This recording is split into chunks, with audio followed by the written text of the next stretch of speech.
오늘은 시편 23편 저희들이 잘 아는 말씀 나누려고 합니다. 여러분 시편 23편은 성도들이 가장 많이 암송하는 성경이기도 하고요. 또 이미지만으로도 대단히 아름답고 목가적인 그런 시입니다. 그런데 이 시편 23편을 제목을 이렇게 한번 정해 보았습니다. 오늘 설교 제목입니다. 한번 따라하겠습니다. 말씀 가진 자의 행복. 사실 본문에는 어디에도 말씀이라는 단어가 나오지 않는데 그래서 이 제목이 약간 생뚱스럽게 보이기도 하지만 찬찬히 내용을 살펴보면 이 제목이야말로 이 시를 가장 잘 보여주는 그 제목이라는 생각이 들 것입니다.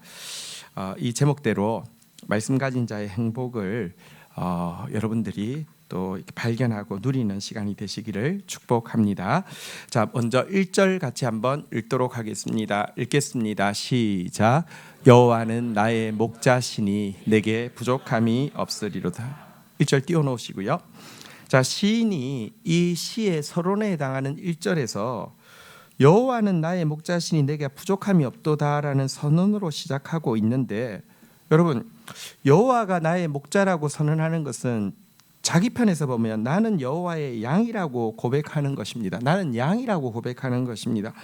그런데 자기를 양이라고 고백하면서 부족함이 전혀 없다라고 이야기하는 것은 정말 어울리지 않는 고백입니다. 왜냐고 하면요, 양은 모든 동물 중에서 특출나게 부족함 투성이의 존재이기 때문에 그렇습니다. 양은 3종 종합 결핍 선물 세트라고 할 수 있을 정도로 세 가지 부분에서 특출나게 부족합니다. 첫 번째는요, 한번 따라하겠습니다. 무지한 존재. 양은 정말 멍청합니다. 스스로는 길을 찾을 수 없는 무지한 존재입니다. 꼴이 있는 곳 절대 못 찾는다고 해요. 물이 있는 곳 절대 못 찾는다고 해요. 심지어 수십 년간 살았던 집도 조금만 떨어뜨려 놓으면 절대 못 찾아온다고 합니다. 그런데 바로 그 양이 우리입니다. 우리요, 진짜 생명의 꼴 못 찾아요. 물도 못 찾아요. 아니, 내 집도 제대로 못 찾아요. 성경에 보면 우리는 다 양 같아서 각기 제 길로 간다 그랬는데요, 떨어뜨려 놓으면요 엉뚱한 데로만 가는 존재이지 대단히 무지한 존재입니다.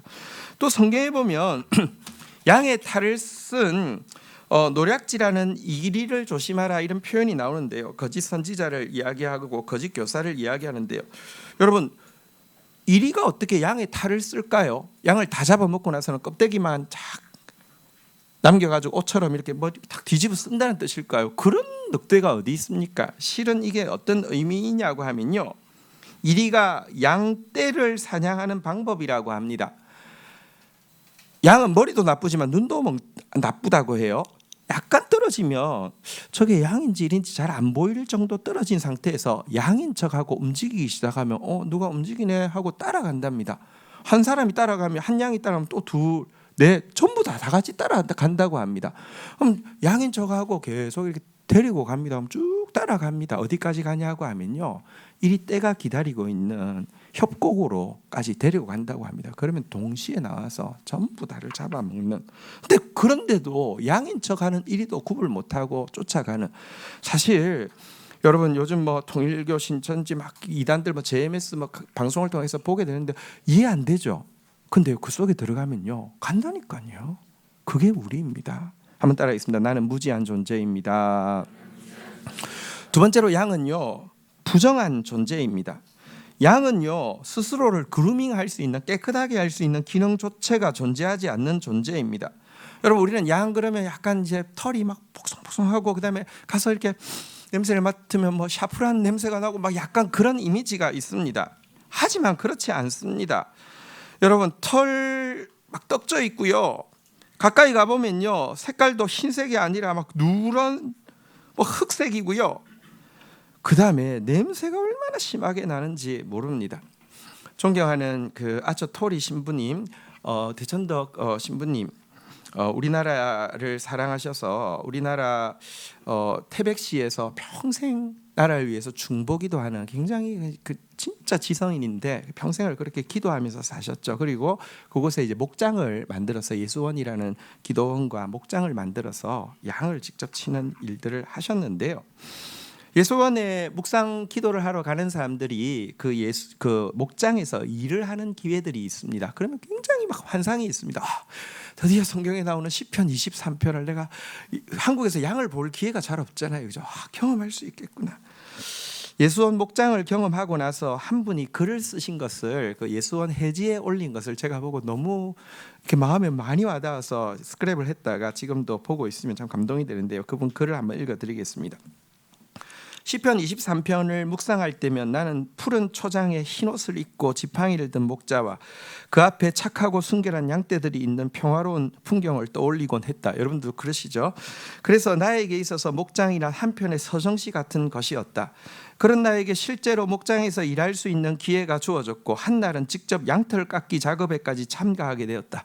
말로만 대하던 양을 직접 대하고 더욱이 양털까지 깎게 되니 나의 기대는 말할 수 없이 컸다.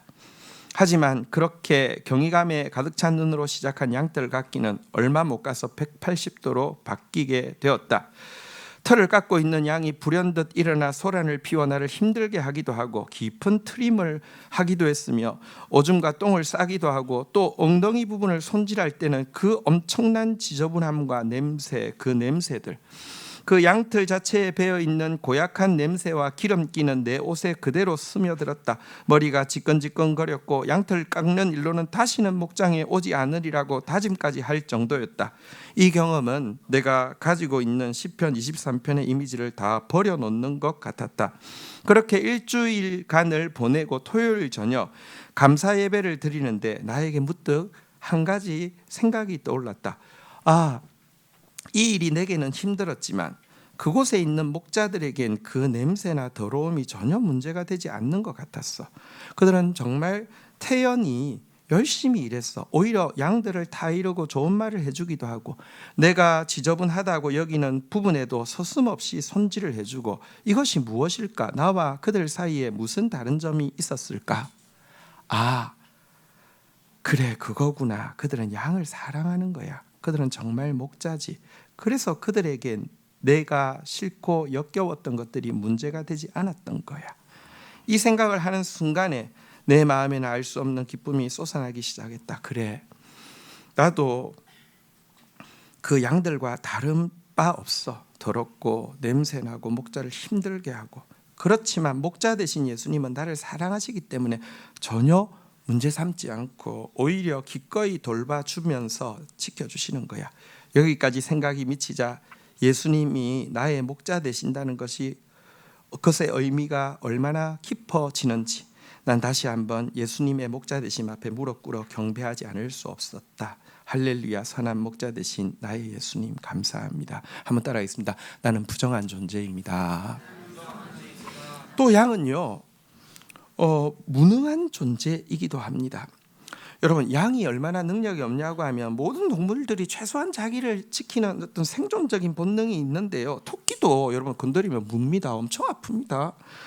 양은 자기를 보호할 수 있는 기본적인 기능이 하나도 없습니다. 가끔 양 중에 뿔이 난 양도 있는데 뿔이 이렇게 안으로 감겨가지고요, 찜질방 그것처럼 이 장식용이지 하나도 도움이 안 됩니다. 이게 바로 우리입니다.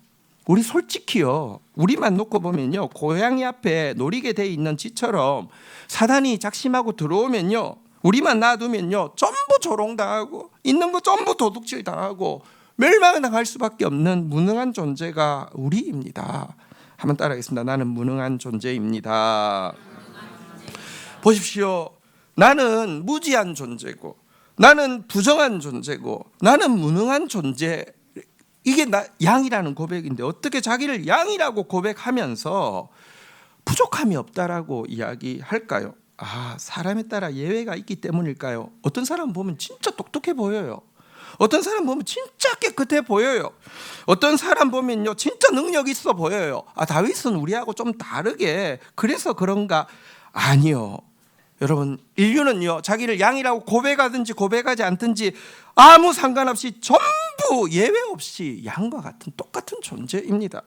가끔 가정 환경이 너무 좋은 사람, 진짜 능력 있어 보이는 사람, 아무런 고민도 없어 보이는 사람, 구김살 하나도 없어 보이는 사람도요 속마음을 펼쳐서 이야기할 때 보면 전부 결핍투성이고 전부 두려움을 느끼고 있고 건건히 버티면서 살아가지 나는 부족함이 없습니다 라고 고백할 수 있는 사람 한 명도 없습니다.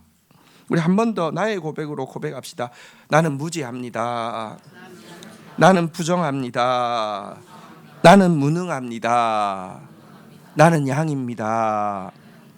그런데 어떻게 다윗은요, 자기도 똑같은 양인데 내게 부족함이 없으리로다. 오늘 1절에 이렇게 고백할 수 있을까요? 오늘 1절에 보면 답이 나와 있는데요. 한번 따라하겠습니다. 우리 시편 23편 1절 띄워놓으시고요. 한번 따라하겠습니다. 여호와는 나의 목자시니. 여러분, 여호와가 목자기 때문이라고 이야기합니다. 한번 물어보십시다. 목자가 있는 양이라고 다 부족함이 없는 것은 아닙니다. 이것은 뭘 알 수 있냐고 하면 주인이 있는 애완 동물이라고 다 행복한가요? 아니요. 가끔 진짜 이상한 주인 만나면요, 막 학대당하고 막 이렇게 돌보지 않아가지고 완전 막 비루먹고 막 몸에 병 있고 이런 있잖아요, 그죠? 목자가 있다고 다 부족함이 없는 것 아닌데 여호와가 목자이실 경우는 다르다는 것입니다. 여호와라는 단어를 유대인들은 아도나이라고, 이제 나의 주님이라고 읽는데, 나의 주님이 어떤 분인지 우리는 시편 23편만 떼서 생각하기 쉬운데 바로 앞치 시편 22편은 여기 우리가 고백하는 아도나이, 나의 주님이 어떤 분이신지를 가장 잘 보여주고 있는데, 그 시의 내용을 보면요, 내 하나님이여 내 하나님이여 어찌하여 나를 버리셨나이까, 이런 표현으로 시작하고는요, 나를 보는 자는 나를 다 비웃으며 입술을 비축거리며 머리를 흔들며 말하되 그가 여호와께 의탁하니 구원하실 걸, 그를 기뻐하시니 건지실 걸 하나이다 라고 이야기하고 있습니다. 개들이 나를 애워쌌으며 악한 무리가 나를 둘러 내 수족을 찔렀나이다 라고 고백하고 있습니다. 그들이 나를 주목하여 보고 내 겉옷을 나누며 내 속옷을 제비 뽑나이다 라고 고백하고 있습니다. 이 아도나이, 이 주님이 누구십니까? 우리는 이분이 바로 십자가에서 우리를 대신하여서 죽으실 바로 그 예수님임을 분명히 알 수 있습니다. 예수님께서 왜 그런 죽임을 당했습니까? 우리를 사랑하시기 때문에 무지한 양 같은, 부정한 양 같은, 무능한 양 같은 우리를 살리시기 위해서 대신 생명을 내어주셨기 때문입니다. 그래서 예수님은 이렇게 선언하셨습니다. 요한복음 10장 11절에 보면 한번 따라하겠습니다. 나는 선한 목자라. 선한 목자는 양들을 위하여 목숨을 버리거니와. 나 같은 자 하나 위해서 목숨 거릴 선한 목자 여호와는 나의 목자시니 내가 양이라도 부족함이 없다라고 고백하고 있는 것입니다.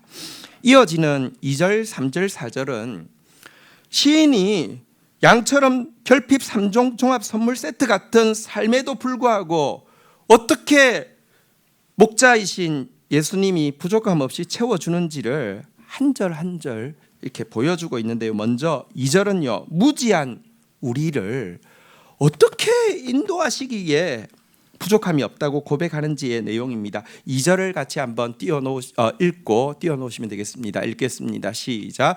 그가 나를 푸른 풀밭에 누이시며 쉴만한 물가로 인도하시는도다. 한번 따라하겠습니다. 그가 나를 인도하시는도다. 무지해도 좋아요, 몰라도 좋아요, 풀이 어디 있는지 몰라도 좋고 물이 어디 있는지 몰라도 좋고 집이 어디 있는지 몰라도 좋아요. 그가 나를 인도하시기만 하면 부족함 없습니다. 여러분, 근데 목자는 양을 무엇으로 인도합니까? 음성으로 인도합니다. 항상 음성으로 인도합니다. 그리고 그 목자의 양의 특징이, 가장 중요한 특징이 뭔지 아십니까? 목자의 음성이 들린다는 것입니다.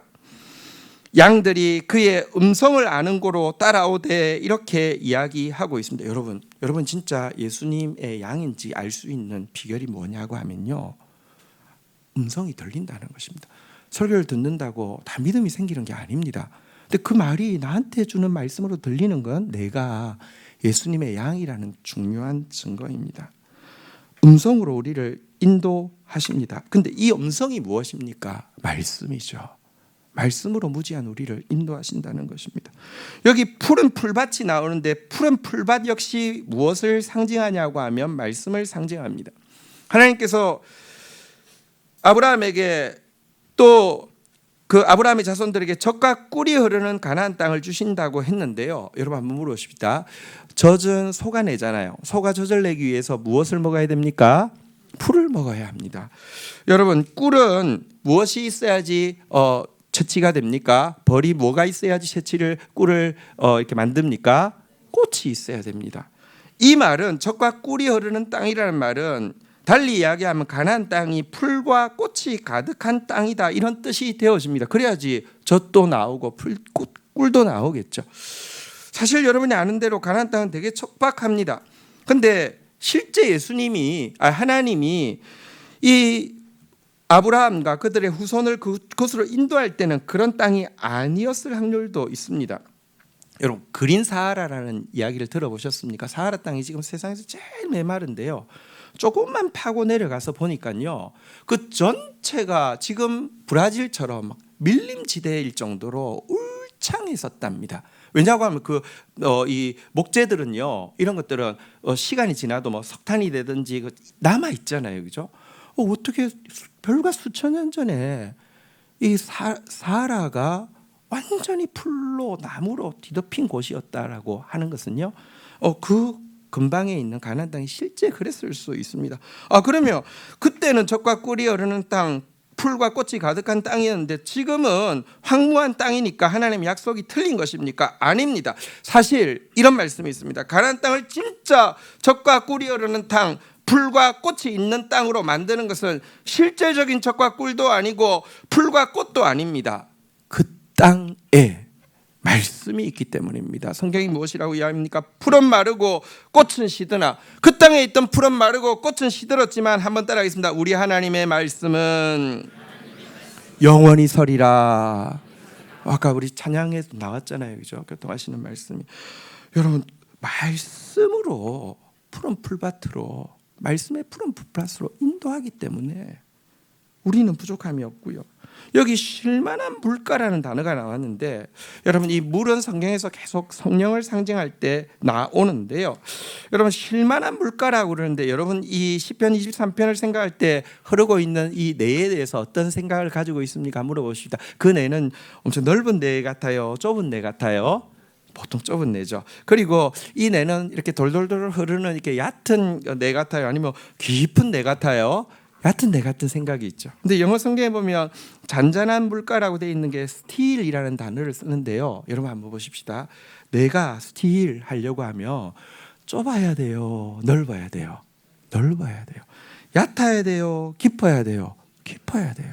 우리 이미지는 이렇게 이만한 실개천 옆에서 양들이 누워 있는 걸 생각하지만, 실질적으로는요, 넓고 깊어서 잔잔한 물가로 인도한다고 하는데, 이 넓고 깊은 헤엄칠 만한 강이 에스겔서 47장에 나오는 성령의 강을 상징한다는 것을 알 수 있습니다. 그런데요, 성령이라고 할 때 우리가 가지고 있는 많은 오해들이 있는데, 성령은 무엇 하는 영이냐? 한번 따라하겠습니다. 성령은 성경이 성경되게 하는 영이다. 성령님이 오시면요, 말씀이 이론이던 게 실제가 되어지고요, 손에 잡히지 않던 게 실상이 되어지게 하는 게 성령의 제일 중요한 역할입니다. 우리 찬송가에 이런 찬송이 있습니다. 성령이 스승되셔서 진리를 가르치시고 거룩한 뜻을 깨달아 예수를 알게 하소서. 성령의 감화 받아서 하나님 말씀 배우니 그 말씀 한 절 한 절이 내 맘에 교훈되도다. 이 절은요, 내가 무지한데 그가 말씀으로 인도합니다.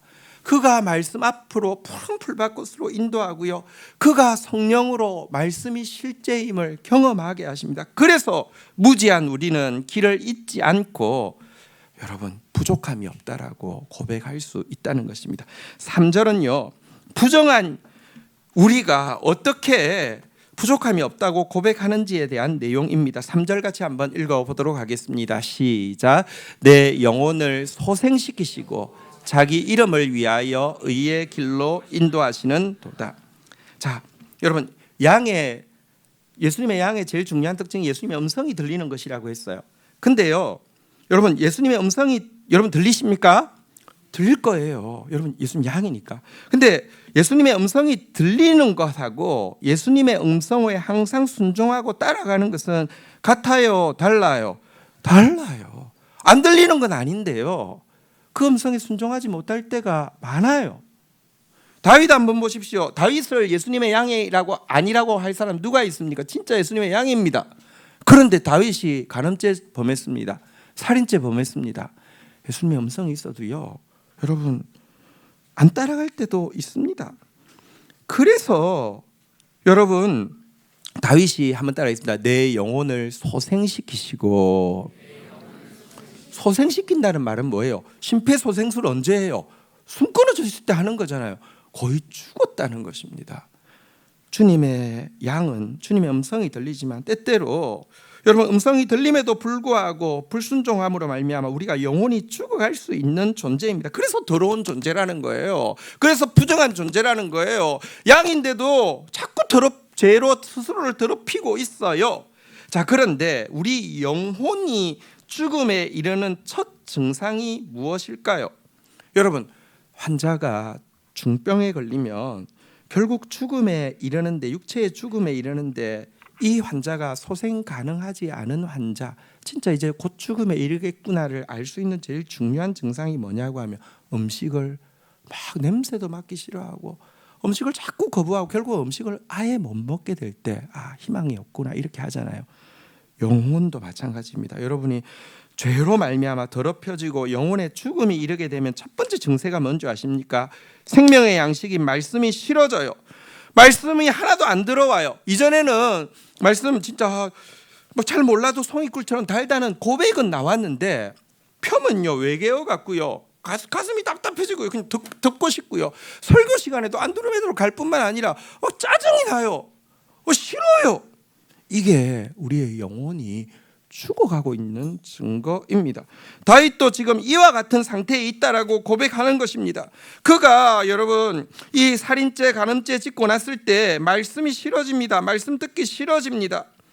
그런데요, 그때 무엇이 그의 영혼을 소생시켰냐고 하면요, 한번 따라하겠습니다. 자기 이름을 위하여. 이렇게 원래 뜻에 보면 자기 이름으로라고 되어 있습니다. 예수님의 이름으로. 여러분 예수님의 이름이 무엇입니까? 요한복음 1장 1절에 보면 태초에 말씀이 계시니라, 그 말씀이 하나님과 함께 계셨으니 그 말씀이 하나님이시라, 말씀으로 소생시키셨다라고 이야기를 하고 있습니다. 여러분 사실 아까 하나님의 양의 특징이 첫 번째는 음성이 들린다는 것인데 두 번째는요, 음성 들려서 불순종하고 나면요 주님의 양에게는 특징이 뭐냐고 하면 고통이 찾아온다는 것입니다. 고통을 느낀다는 것입니다. 비신자는 주님의 음성이 들리지 않을 뿐만 아니라 죄를 범하고 나도 영혼의 고통을 느끼지 않습니다.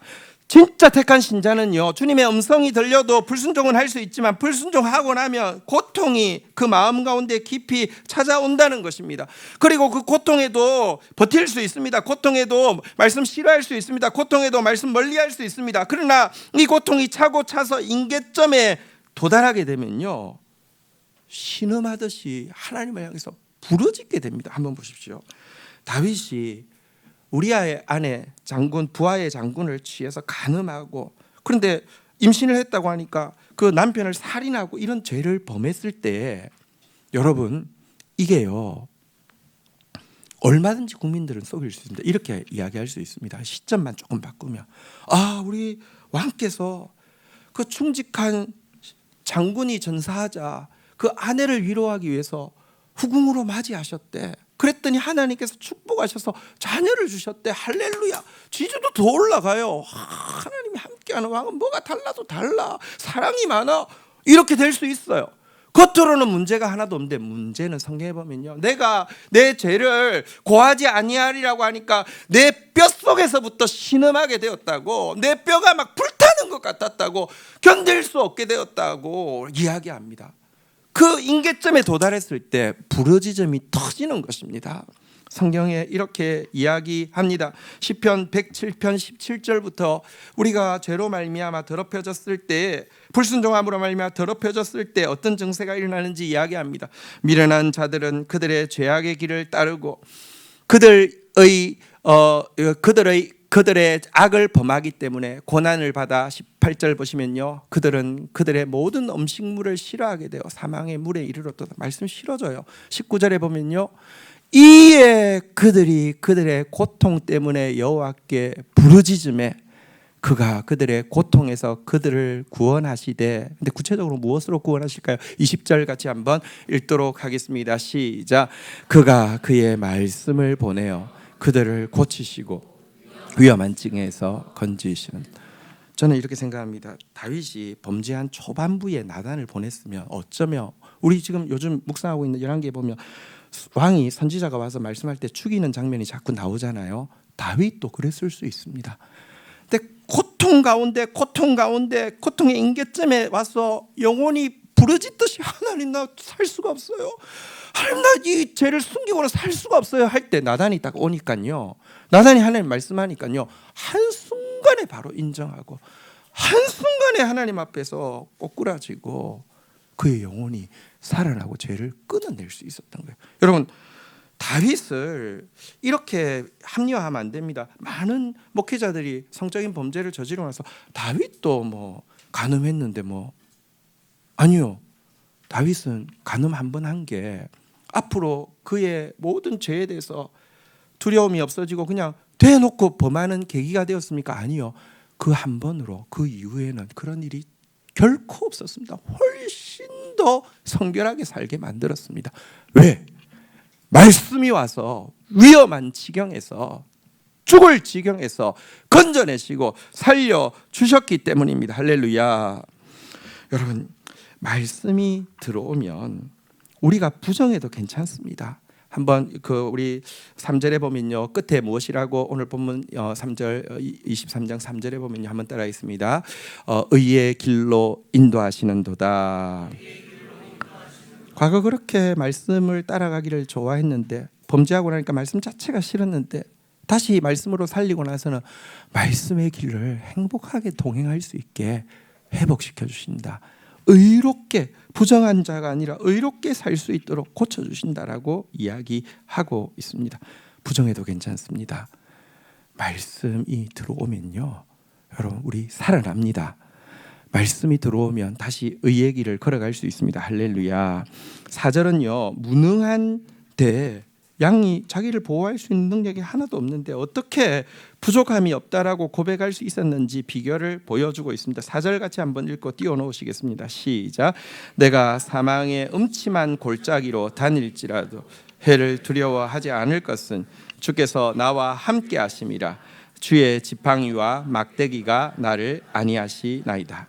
자, 여기 사망의 음침한 골짜기가 나오는데 이게 아까 이야기한 양의 탈을 쓴 이리가 인도하는 곳입니다. 다시 이야기합니다. 양을 탈을 쓴 게 아니고 양인 척하고 조금 떨어진 데서 가면 다 따라가요. 다 따라가는데 얘가 한 마리 잡아먹으려고 하면 이럴 필요가 없잖아요. 여러분, 우리의 아킬레스건 하나 건드리려고 하는 것은 언제든지 건드릴 수 있어요. 고범죄 그냥 쉽게 넘어가요. 근데 우리 영혼을 그냥 송두리째 멸망시키려고 할 때는요, 양의 탈을 쓰고는요, 다시 말하면 앞에서 양인 척하면서 인도하면 들어가는데 그곳에는요, 사망의 음침한 골짜기에는요, 막다른 길인데다가 그곳에는 이리 떼가 있습니다. 한꺼번에 달려들어서 우리의 영혼을 죽이려고 하는 이 무서운 협곡입니다. 여기 들어가면 나는 보호할 수 있는 기능이 하나도 없습니다. 대적할 수 있는 기능도 하나도 없습니다. 그런데 사망의 음침한 골짜기로 다닐지라도, 한번 따라하겠습니다. 해를 두려워하지 않을 것은. 어떻게 두려워하지 않을 수 있습니까? 진짜 두렵지 않습니까? 한번 따라하겠습니다. 주께서 나와 함께 하심이라. 이때도 예수님이 나와 함께 하시기 때문이라고 이야기하고 있습니다. 예수님이 구체적으로 무엇으로 함께 하십니까? 한번 따라하겠습니다. 주의 지팡이와 주의 막대기가 나를 안위하시나이다. 나를 안전하게 보호하신다라고 이야기하는데, 주의 지팡이와 막대기가 뭘까요? 이건 같은 것인데요. 지팡이는 어떻게 사용하면 지팡이가 되냐고 하면, 양이 목자가요, 뭐 다리가 아픈 게 아니어도 갈 때 항상 지팡이를 꼭꼭 이렇게 누르고 갑니다. 꼭꼭. 꼭 그 소리가 들리잖아요, 그죠? 그래서 방향 감각을 꼭 하면 저쪽으로 가는구나, 저쪽으로 가는구나, 한 걸음 한 걸음 따라가게 하는 것을 지팡이의 기능입니다. 여러분, 무당은요 한꺼번에 뭐 다 보여준다고 이야기합니다. 근데 다 보여주는 것 같고 다 맞추는 것 같아요. 뭐 사주팔자 맞는 것 같아요. 그래서 어떻게 돼요? 그래서 감옥 가는 거예요. 그래서 지옥 가는 거예요. 하나님은요 말씀 있다고 한꺼번에 다 가르쳐 주는 게 아닙니다. 주의 말씀은 내 발의 등이요 내 길의 빛이니이다. 여러분, 이 등이라고 하는 게 우리 지난번 우리 교회 이스라엘 그 강사가 한번 오셨는데 등이 이만하더라고요. 여기에 불 붙이면요 진짜 한 걸음밖에 안 보입니다. 말씀 한 걸음 인도합니다. 그게 지팡이 기능입니다. 근데 그 지팡이처럼 한 걸음 보여주시는 걸음 순종하고 하면 절대 길 잃지 않습니다. 아니, 절대 사망의 음침한 골짜기에서도 위험하지 않습니다. 또 이 지팡이를요 막대기로 어떻게 쓰냐고 하면 지팡이 끝에는 이렇게 침 같은 무기가 달려 있습니다. 대적들이 오면 이걸 들어가지고 이렇게 하면서 쫓아내거나 싸우는 것을 막대기라고 합니다. 성경에 보면 이 막대기도 말씀이라고 이야기합니다. 계시록에 보면 그의 입에서 예리한 검이 나오니 그것으로 만국을 치겠고 친히 그들을 쇠 막대기로 다스릴 것이라고 그랬는데, 대적들이 여러분 사망의 음침한 골짜기에서 이리 때가 나와도 소용없어요. 주님 막대기 가지고 다 새 막대기처럼 그들을 다 쳐서 묻힐 것이다 라고 이야기를 하고 있습니다. 사실 여기에 재미있는 표현이 있는데요, 한번 따라하겠습니다. 사망의 음침한 골짜기. 근데 이게 영어 성경에 보면 The Valley of the Shadow of Death라고 되어 있습니다. 그러니까 쉽게 번역하면 한번 따라하겠습니다. 사망의 그림자 골짜기. 사망의 음침한 골짜기와 사망의 그림자 골짜기 조금 차이가 있습니다. 한번 물어보십시다. 그림자 극 보셨습니까? 아이들 뭐 이렇게 성경학교 할 때도 그림자 극 같은 거 보이잖아요, 그죠? 뭐 이렇게 엄마 말씀 안 듣고 있으니 뭐 이렇게 늑대가 사과 죽게 해서 이렇게 사과 따라가면 앙 이렇게 물잖아요. 한번 물어보겠습니다. 그림자 극에서 늑대가 앙 물면 하지만 물립니까? 안 물립니까? 실제로 안 물려. 이렇게 나쁜 대적이 칼 가지고 있다가 푹 이렇게 그림자에서 찔렀어요. 찔립니까? 안 찔립니까? 안 찔려요. 그런데 애들한테 왜 그렇게 합니까? 애들 사기치는 겁니까? 교훈을 주는 거잖아요. 아이들한테 그걸 보면서 어머 이렇게 하면서 엄마 말씀 잘 들어야 돼요. 이렇게 되잖아요. 하나님께서 지금 여러분 왜 사망의 그림자 골짜기가 두렵지 않으냐고 하면 물어도 안 물려요. 찔려도 안 찔려요. 그거 우리에게 교훈을 주기 위한 것이지 실제로 사단은 우리를 해할 권세가 하나도 없습니다. 우리에게 보호할 기능이 하나도 없어도 우리를 해할 수 있는 기능이 하나도 없다는 것입니다. 한번 물어보십시다. 그림자 극을 할 때 제일 중요한 준비물이 무엇인지 아십니까? 조명입니다. 조명. 그림자 극을 하려고 하면 일반 빛보다 좀 더 강한 빛이 있어야지 그림자가 생깁니다. 다시 말하면 사망의 그림자 골짜기 지나가게 하실 때 무지한 우리에게, 무능한 우리에게, 부정한 우리에게 교훈을 주시지만 실은 빛은 더 가까이 있다는 것입니다. 절대로 우리 해하지 못합니다. 그래서 두려워하지 않을 수 있고요. 그래서 말씀 따라가면 내가 무능해도 부족함이 없다라고 고백하는 것입니다. 할렐루야. 자, 이렇게 다윗은요, 주님 말씀이 있어서 말씀 인도함 받으면 무지해도 괜찮다고, 주님 말씀이 있어서 말씀으로 씻음 받으면 더러워도 괜찮다고, 주님 말씀 가져서 그 말씀으로 보호받으면 무능해도 괜찮다라고 고백하고 나서는요, 말씀 가진 자기의 인생을 5절의 한 구절로 이렇게 표현하고 있습니다. 결론과 같은 내용이죠. 읽겠습니다. 시작. 주께서 내 원수의 목전에서 내게 상을 차려주시고 기름을 내 머리에 부으셨으니 내 잔이 넘치나이다. 여기 한번 고백하겠습니다. 내 잔이 넘치나이다. 1절에서는요, 한번 따르겠습니다. 내게 부족함이 없으리로다. 내게 부족함이 없으리로다도 대단한 고백이지만 그래도 이것은 약간 정적이고 소극적이라고 하면 5절에 나온 고백, 결국 말씀 가졌더니요, 내 잔이 넘치나이다라는 고백은 훨씬 동적이고 적극적이잖아요. 어떻게 이런 고백을 할 수 있었습니까? 여기 보니까 내 원수의 목전에서 주께서도 상을 차려주셨다고 했는데 한번 물어보십시다. 원수의 목전, 우리말로 하면 지금 적국과 교전하고 있는 중에 먹는 밥을 뭐라고 합니까? 전투식량이라고 하죠. 전투식량은 어떤 겁니까? 빨리 먹게 하기 위한 거고 생존을 위해 먹게 하는 것이잖아요. 건빵 같은 거잖아요, 그죠? 그런데 지금 우리 인생에도 원수와 교전 중일 때가 있습니다. 진짜 사단이 우리를 삼킬 것처럼 다가올 때가 있습니다. 정말 견딜 수 없는 공포와 막 진짜 문제들이 막 폭격하듯이 우리 삶을 급습할 때가 있습니다. 그런데 이때 먹는 식량이 여기에 원수의 목전에서 차려주셨다는 상은 원어의 뜻은 성찬을 이야기합니다. 제대로 된 성찬을 이야기합니다. 주님이 최고의 셰프가 되셔서 준비해 주시고 주님이 직접 우리에게 서빙해 주시는 진짜 정식 코스의 만찬이라고 이야기하고 있습니다. 성경이 그렇게 이야기합니다. 주인이 와서 깨어 있는 것을 보면 그 종들은 복이 있으리로다. 내가 진실로 너희에게 이르노니 주인이 띠를 띠고 그 종들을 자리에 앉히고 나와 수종들리라. 코스 요리로 성찬을 준다라고 이야기하고 있는데요. 여러분, 진짜 이런 세계가 있습니다.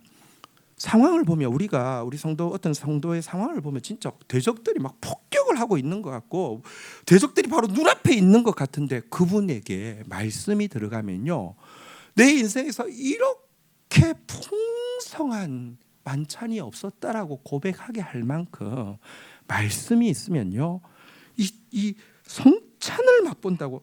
상황 자체는 사실은 고통스럽지만 내 인생에서 이렇게 풍성한 시간은 없었다라고 기꺼이 고백하게 하는 세계가 있습니다. 또 여기 보니까요, 상을 차려주실 뿐만 아니라 한번 따라하겠습니다. 기름을 내 머리에 부으셨으니. 여러분 있는데 누가 기름을 이렇게 확 부으면, 뭐 식용유 이렇게 부으면 기분 좋아요, 안 좋아요? 이상 막 떡지고 이거 어떻게 해요? 이거 샴푸로 감아도 이게 잘 그게 아니고 여기 말하는 기름은 향기름인데 달리 이야기하면 우리로 치면 향수하고 비슷한 것입니다. 여러분, 이 진짜 제대로 된 만찬에 VIP 주객이 앉으면 제일 먼저 하는 게 뭐냐고 하면 향기름을 가지고 와서 부어줍니다. 그러면 그 향이 천천히 퍼질 뿐 아니라 누가 주빈인지 알게 됩니다. 존귀하게 하기 위해서 부어주시는 것인데요, 하나님이요, 진짜 말씀 가지고 나면요, 하나님께서 그를 존귀하게 해주십니다. 그의 존재가 존귀하게 된다는 것입니다. 그의 존재가 향기로워진다는 것입니다. 겉으로 타이틀은 멀쩡한데 가까이 보면 썩은 냄새 나는 사람 많습니다. 그거는 향기로운 사람이 아닙니다.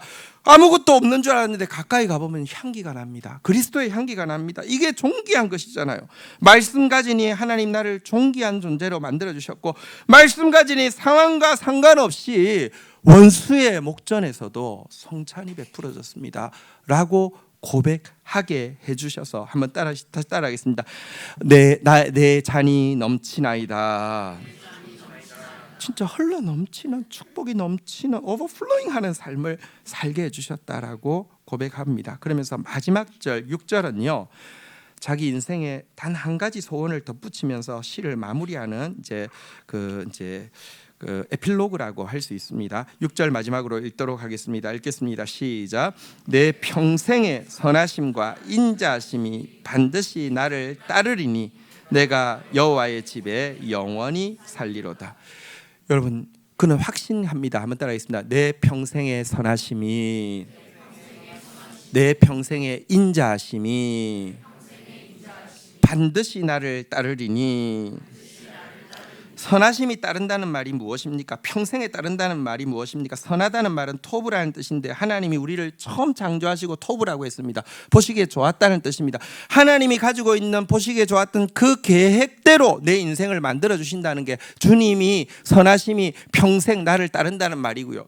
여기 인자라는 말은 헤세드라는 말인데 인자하심이라는 표현이 나오고 나면 항상 따라 동반되는 게 뭔지 아십니까? 약속을 이루어 주는 것입니다. 여러분, 누군가 사랑하면 약속을 자꾸 해요. 근데 그 사랑이 계속 지속되면 그 약속을 이루어줘요. 우리는 막 처음 사랑할 때는 약속 막 남발하지만 나중에는 하나도 안 지킬 때도 많잖아요. 주님은 인자하심이 정녕 나를 따른다고 했습니다. 평생 나를 따른다고 했습니다. 주님이 주신 약속은 전부 이루어집니다. 할렐루야. 주님, 나를 당신이 지으신 원래 모습대로 아름답게 할 것입니다. 내게 주셨던 약속의 말씀, 나를 보면 희망이 없고 상황을 봐도 희망은 없지만 당신의 인자하시면 그것을 다 이루어 주실 것입니다 라고 고백하면서 마지막 소원을 아뢰고 있습니다. 한번 따라하겠습니다. 내가 여호와의 집에 영원히 살리로다.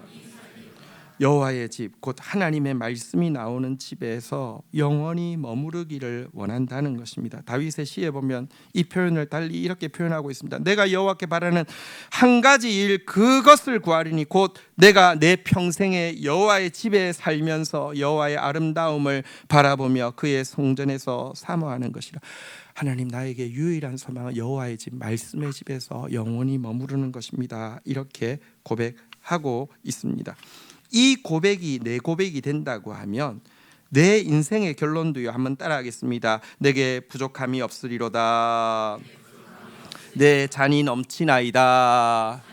내 평생의 선하심이, 내 평생의 인자하심이 정녕 나를 따랐습니다. 이 고백이 저와 여러분들의 고백이 될 것입니다. 이 시간 우리 우리 교회에서 번역한 곡으로 우리 이 주님의 말씀으로의 초청에 반응하는 시간 가지도록 하겠습니다. 주의 자비 결코 실패함이 없네. 우리 같이 한번 찬양하며 나가겠습니다. 자리에서 일어서시겠습니다.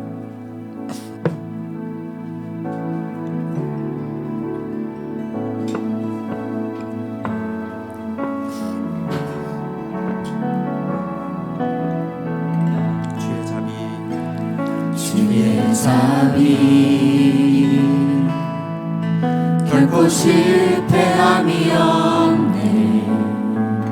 내 모든 날 주의 손 안에 있네. 나 눈을 뜰 때부터 나 잠들기까지 나 노래해 주의 선하심을.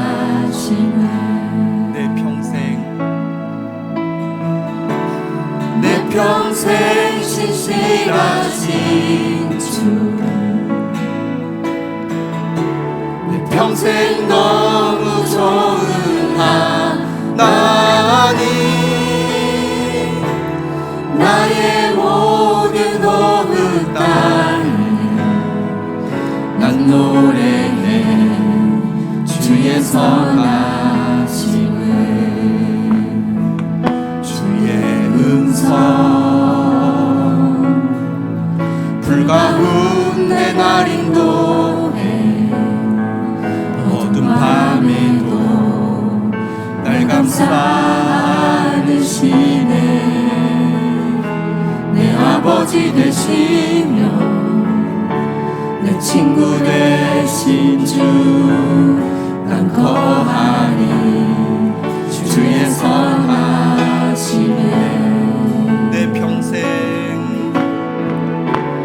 내 평생 신실하신 주,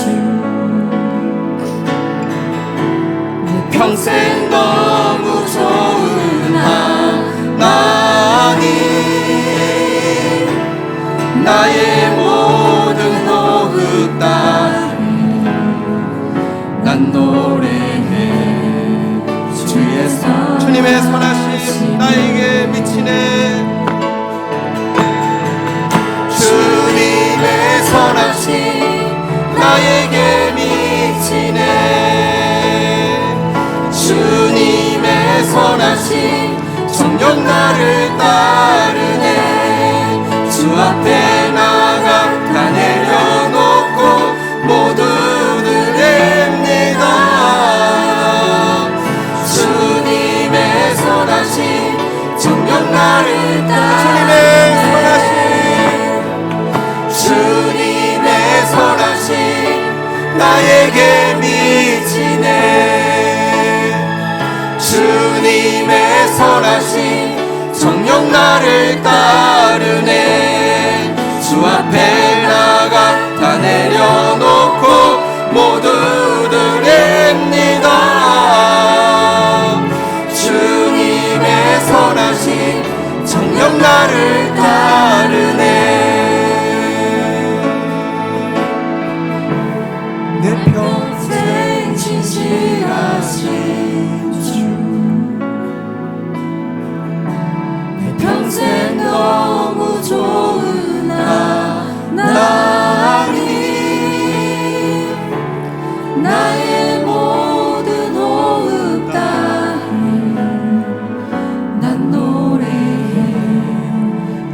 주의 선하심을 내 평생 내 평생 진실하신 주 내 평생 너무 좋은 하나님 나의 모든 호흡 다해 난 노래해 주의 선하심을. 이 시간 우리 말씀 가진 사람으로서 여호와의 양으로서 주님의 인도함 받고 주님에게 깨끗하게 되며 주님에 의해서 보호받으면서 말씀으로 말미암아 부족함이 없었다고, 말씀으로 말미암아 잔이 넘쳤다고, 말씀으로 말미암아 내 평생 선하심과 인자하심이 나를 따랐다고 고백하는 삶 되어질 수 있게 해달라고 우리 선하신 목자 되신 주님께 주의 이름 고백하며 나아가도록 하겠습니다. 주의 이름 3번 고백하겠습니다. 여호와께서 나의 목자가 되시니 비록 나는 양처럼 어리석고 더럽고 약할지라도 내 삶은 부족함이 전혀 없습니다. 주께서는 무지한 나를 말씀의 푸른 풀밭 성령의 잔잔한 시냇가로 인도하십니다. 주께서는 부정한 나를 말씀으로 깨끗하게 하시고 다시 말씀의 길에 설 수 있게 해 주십니다.